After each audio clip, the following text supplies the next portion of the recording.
Okay, so today I'm going to explain free will and consequences.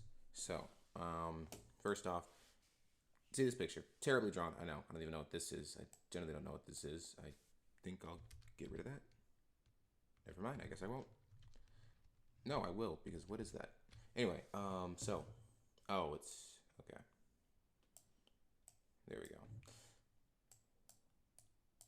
So A, B, C.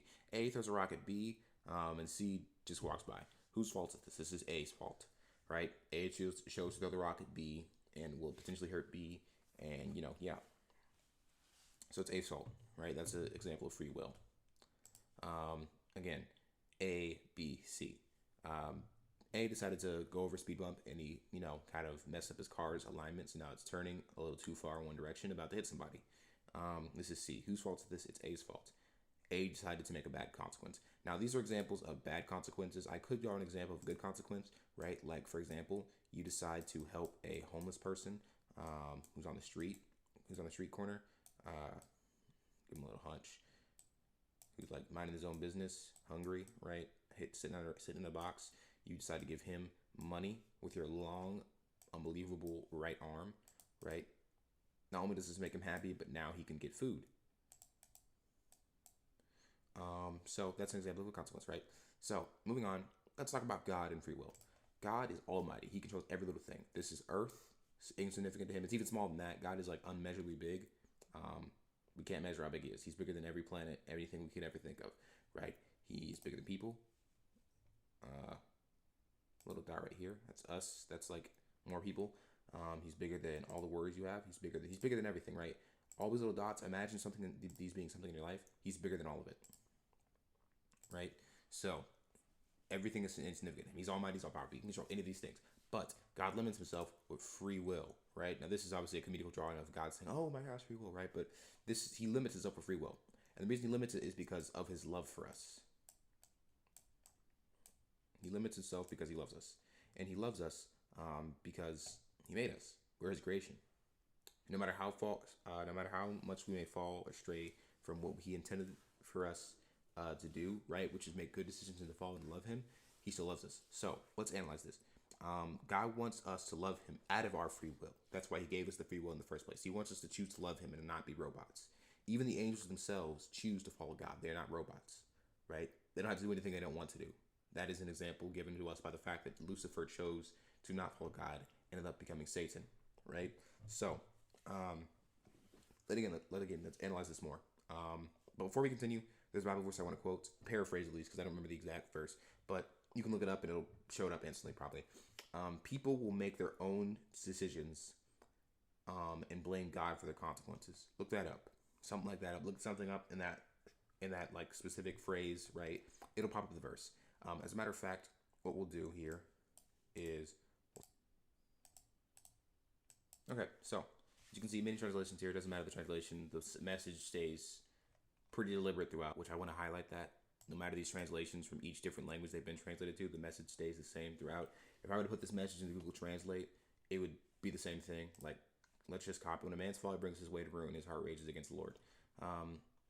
People's own foolishness. Let me just do the most simple thing and convert it from English to Google Translate.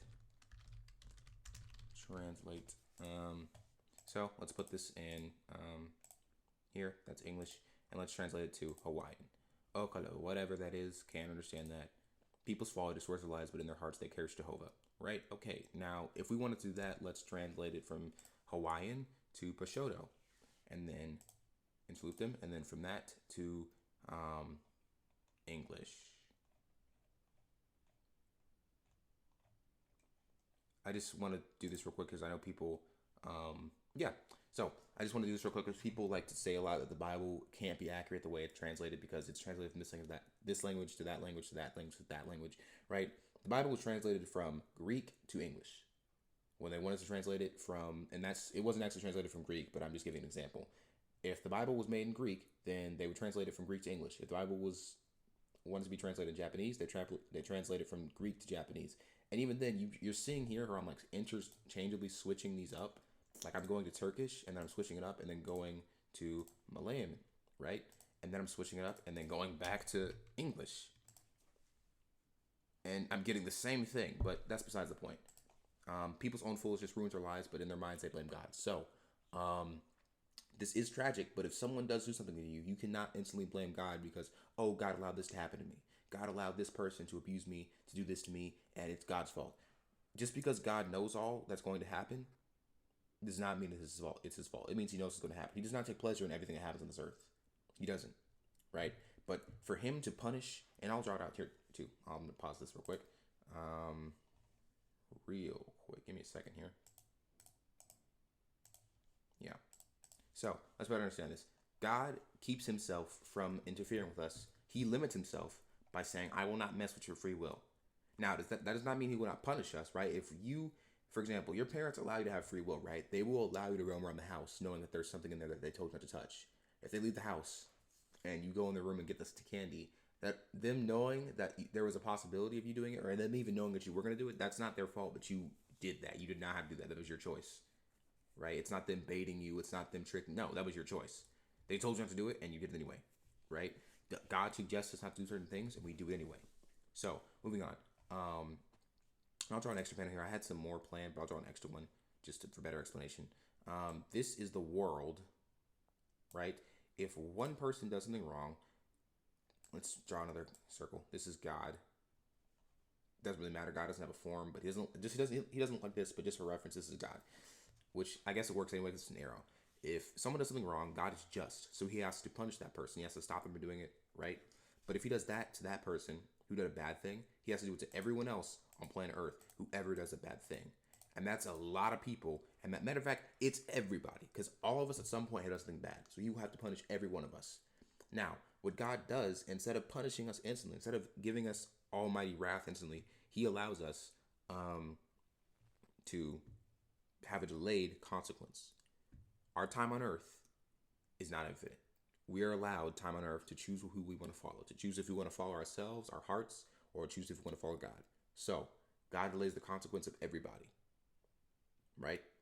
From there, it's up to you to choose to accept the fact that God died for you, that Jesus died for you, so that you wouldn't have to worry about the consequence at all. And if you don't want to accept that, if you don't want to change your life based on that, if you don't want to believe in God, then that's cool. You can choose to take the consequence that was delayed and take it in full, right? So, going back to it, let's reiterate. Our decisions and choices have consequences. Consequences affect me and others. It affects me and you. So, me choosing to sexually assault somebody, me choosing to murder somebody, me choosing to steal from somebody, me choosing to cheat on somebody, me choosing to fight somebody, me choosing to do whatever to somebody, me choosing to help somebody, me choosing to give someone food, me choosing to give someone money, me choosing to teach somebody, those all have a consequence. They affect me and others, right? So, whose fault is that? It's my fault, right? It's my fault if someone of me giving them money does something bad with it or does something good with it. It's all of my cause. It is not of God's cause. God did not make you do that. God did not make you do evil. God did not make you choose to do this. Just because God has a way that God has everything planned out the way he intended it to be from the beginning, right?